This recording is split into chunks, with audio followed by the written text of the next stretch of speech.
नमस्कार दोस्तों, जय माता दी। तो यह आत्मा आपको दुख दे रही है, कई सालों से आपको परेशान कर रही है। आपके जीवन में आ रही तकलीफों के पीछे इस आत्मा का ही हाथ है। आखिर कौन है, क्या चाहती है, इसका समाधान क्या है, इसका निराकरण क्या है? दोस्तों, सभी जानकारियां इस मात्र वीडियो के अंदर बताई गई है। पिछले 6 सालों से दोस्तों आपके जीवन में इसने तहलका मचा रखा है। अभी भी समय गया नहीं है, समय अभी भी बचा है। कहीं यह पूरी तरह से आपको बर्बाद ना कर दे, उससे पहले आज की वीडियो में समाधान देख लीजिए, वजह देख लीजिए, कारण देख लीजिए, निराकरण देख लीजिए। शुरुआत से लेकर आखिरी तक हमारे साथ बने रहिएगा। समझदार को दोस्तों बोलने की जरूरत नहीं पड़ती है, वो वीडियो को पूरा का पूरा अवश्य देखता है। देखिए दोस्तों, आपके जीवन में बहुत दुख तकलीफ है, ये हम भी जानते हैं और ये आप भी दोस्तों जानते ही हैं। क्योंकि दोस्तों कई समाधान खोजने की आपने कोशिश करी, कई उपाय आपने करे हैं अपने दुखों से मुक्ति पाने के लिए, लेकिन एक उपाय काम नहीं करा है। क्यों नहीं करा है? क्योंकि वजह कुछ और है और आप उपाय कुछ और कर रहे हैं। आपके घर में इस आत्मा के कारण दुख हो रहा है और आप उपाय किसी और चीज का कर रहे हो। अक्सर इंसान समझ नहीं पाता है कि उसके जीवन में दुख आखिर आ क्यों रहा है। देखिए, आपकी जिंदगी में कभी पैसों की समस्या आती है, कभी आप कर्ज की समस्या से जूझते हैं, कभी आप अपने घर के किसी व्यक्ति की वजह से परेशानियां झेलते हैं, कोई नशे में लिप्त होता है, कोई बुरे काम करता है।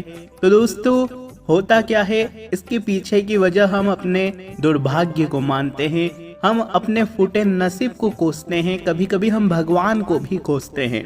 लेकिन इसके पीछे की जो वजह होती है दोस्तों, वो बहुत ही बड़ी और बहुत ही खतरनाक होती है। देखिए, हमारा काम आपको अंधविश्वास में डालने का बिल्कुल नहीं है। आप किसी बाबा के पास जाएंगे, आप किसी जानकार के पास जाएंगे तो वो आपको दोस्तों बड़गलाएगा, आपको कहेगा कि आपके घर में आत्मा है, प्रेत आत्मा है, भूत है। लेकिन ये सरासर दोस्तों झूठ होता है। प्रेत आत्माएं होती ही नहीं है दोस्तों। कारण क्या होता है, बिल्कुल ध्यान से सुनिएगा। देखिए, हमारे घर के पूर्वज होते हैं, हमारे घर के जो पूर्वज होते हैं वो जब खुश नहीं रहते हैं, उनको जब दुख मिल रहा होता है या उनको किसी कारण परेशानी होती है, तभी वो हमको दुख पहुंचाते हैं। हमारे पूर्वजों के कारण ही हमें दुख मिलता है। कहते हैं कि जिसके पूर्वज अगर खुश हो तो उसको किसी चीज की कमी नहीं होती है, लेकिन अगर किसी के पूर्वज, किसी के पितृ अगर वे दोस्तों नाखुश हो, नाराज हो, तो फिर व्यक्ति के जीवन में बहुत संकट आते हैं।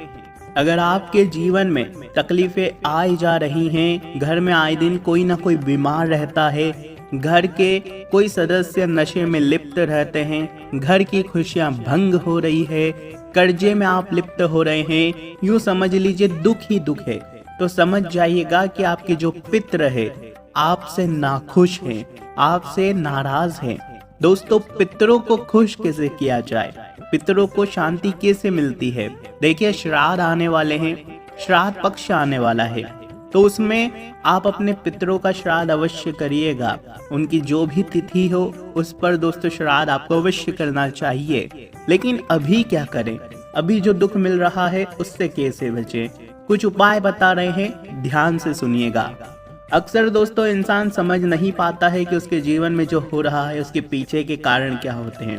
देखिए, जो हमारे पितृ होते हैं हमारे ही साथ होते हैं। अक्सर हम सोचते हैं उनको तो मुक्ति मिल गई होगी, बहुत साल हो गए, वो तो उनके चले गए, लेकिन उनका कुछ ना कुछ जो अंश होता है वो हमारे साथ अवश्य रहता है। जो वंश है दोस्तों वो तो हमेशा जुड़ा हुआ रहता है। अगर उनको आगे शांति नहीं मिलेगी तो उसका जो असर है हमारे जीवन में देखने को मिलेगा ही मिलेगा।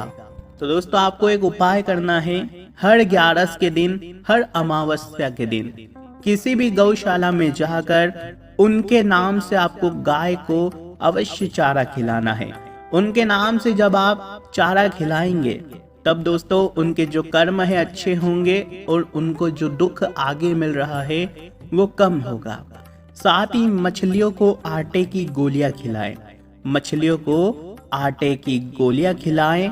अगर आप मछलियों को आटे की गोलियां खिलाते हैं उनके नाम से तो भी आपके पितरों को शांति मिलती है और दोस्तों आपके पितर धीरे धीरे आपके ऊपर भी कृपा बरसाते हैं। अगली चीज ध्यान से सुनिएगा, आपके जो पितर थे, मान लीजिए आपके दादाजी थे जो अब नहीं है, या आपके जो भी खास जो थे, जो हाल ही में उनकी मृत्यु हुई है, मान लीजिए वो थे, उनको सबसे ज्यादा जो प्रिय था, मान लीजिए आपकी जो दादाजी थे उनको सबसे ज्यादा प्रिय आपकी दादी जी है जो आज भी आपके साथ रहती है। अगर वो दुखी रहेगी तो फिर दुख तो आपको भी मिलेगा। इसलिए कोशिश करिए कि आप अपनी दादी को खुश रखें ताकि जो आपके दादाजी है जिनकी मृत्यु हो चुकी है वो भी खुश रहें। देखिए वो हमेशा आपके घर में देखते हैं कि आपके घर में क्या हो रहा है। अगर उनको जब पता लगेगा कि उनका जो सबसे प्रिय सदस्य है, जो सबसे प्रिय व्यक्ति है, उसको दुख मिल रहा है, वो दुखी है, तो फिर उनका क्रोध आपको झेलना ही पड़ेगा। तो ध्यान रखिएगा कि वो काम बिल्कुल भी ना करे जो उनको अच्छा नहीं लगता था, वरना आपको दोस्तों दुख मिलना निश्चित है। उपाय तो हमने आपको बता दिए हैं, मछलियों को आटे की गोलियां खिलाना। अब कुत्ते को भी आप रोटी अवश्य खिलाएं। कुत्ते को खिलाएंगे तो इससे दादाजी हो या फिर आपके जो भी पितर है उनको बहुत जल्द दोस्तों मुक्ति मिलेगी और बहुत जल्द खुशी रहने लगेंगे और आपके घर में भी दोस्तों खुशियां रहेगी। अब अगली चीज के बारे में ध्यान से सुनो। अक्सर दोस्तों हम अपने जीवन में आ रहे दुखों के पीछे की जो वजह है समझ नहीं पाते, हम अपने ही नसीब को कोसते हैं। देखिए दोस्तों, जिस तरह से हमने अपने पितरों के बारे में बताया उसी प्रकार से एक चीज होती है हमारे घर के कुल देवी और कुल देवता। देखिए सब भगवान बाद में आएंगे, सबसे पहले कुल देवी और कुल देवता आएंगे, क्योंकि कुल देवी और कुल देवता ही हमारे घर के सबसे पहले ईश्वर हैं, सबसे पहले भगवान हैं। उनको पूजना बहुत जरूरी होता है। बाकी भगवान को बाद में पूज लेना, लेकिन पहले अपने कुल देवी और कुल देवता को पूजना।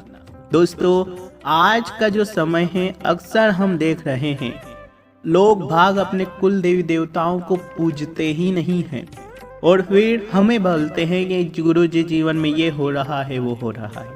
देखिए आप अपने घर के जो कुल देवी कुल देवता है उनको पूजिए, उनको हर पूर्णिमा के दिन दोस्तों आपके जो भी कुल देवता है कुल देवी है उनके नाम के अगरबत्ती दीपक लगाइए, एक नारियल अवश्य फोड़िएगा, उनके नाम का अवश्य बधाइएगा, नारियल चढ़ाइएगा, मिठाई चढ़ाइएगा कुल देवी कुल देवता के नाम का। आपको अगर पता है अपने कुल देवी कुल देवता का स्थान तो आप बहुत अच्छे किस्मत वाले हैं, लेकिन जिनको नहीं पता वो पता करिए और साल में कम से कम 2 बार तो अपने कुल देवी कुल देवता के स्थान पर अवश्य जाइएगा, वहां पर पूजा पाठ करके अवश्य आइएगा। क्योंकि दोस्तों जो घर में कुल देवी देवता की पूजा नहीं की जाती वह कुल अक्सर नष्ट हो जाया करते हैं। तो यह मात्र शुरुआत है दोस्तों, जीवन में दुख आ रहे हैं, धीरे धीरे आपका कुल भी नष्ट हो सकता है अगर आपने अभी भी दोस्तों कुल देवी देवताओं को नहीं पूछा तो अक्सर दोस्तों ये जो गलतियां आप कर रहे हैं उस पर दोस्तों आप ध्यान नहीं, हम अभी आपको बता रहे हैं लेकिन थोड़ी देर बाद आप भूल जाएंगे। वीडियो देख रहे हैं आप सोच लेंगे हाँ करेंगे, लेकिन कुछ ही देर के बाद आप सभी दोस्तों कहीं और आपका मन लग जाएगा, कहीं और ध्यान चला जाएगा और सब आप भूल जाओगे, कौन पितृ कौन कुल देवता सब भूल जाओगे और अपने काम में मगन हो जाओगे और जीवन के दुख तकलीफों से लड़ोगे, दूसरे कामों में लग जाओगे।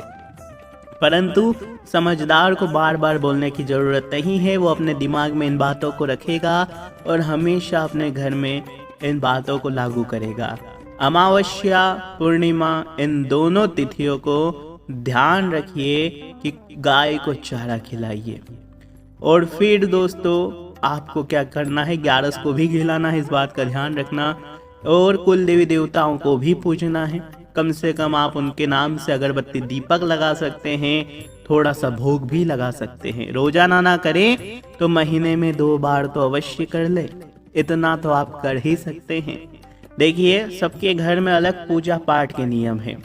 हमारे प्रदेश में अलग है, किसी दूसरे प्रदेश में अलग है। अगर आप उत्तर प्रदेश से हैं तो आपके अलग थोड़ा सा पूजन का नियम होगा।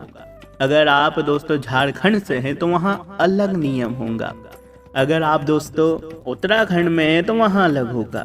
सभी जगह अलग अलग है, बंगाल में अलग है, सभी जगह अलग अलग है। बोलने की जरूरत नहीं है, पूछिए। देखिए घर के कुल देवी देवता और पूर्वज सबसे पहली प्राथमिकता होती है, उसके बाद दोस्तों दूसरे देवी देवता आते हैं। तो दोस्तों इस बात का ध्यान रखिए, डबल बोलने की जरूरत आपको ना पड़े। आप में से कई लोग अंगूठी मंगवाना चाहते हैं तो देखिए हम बार बार तो आपको नहीं कहेंगे, जिसको मंगवानी होगी वो मंगवा लेगा। नंबर दिए गए हैं, मात्र 499 रुपए कीमत है। अष्ट धातु की अंगूठी है। जो नए आए होंगे वो भी विश्वास करके मंगवा सकते हैं। मात्र 499 रुपए है। गूगल पे फोन पे कर दीजिए, आपके घर पर आ जाएगा। धन्यवाद।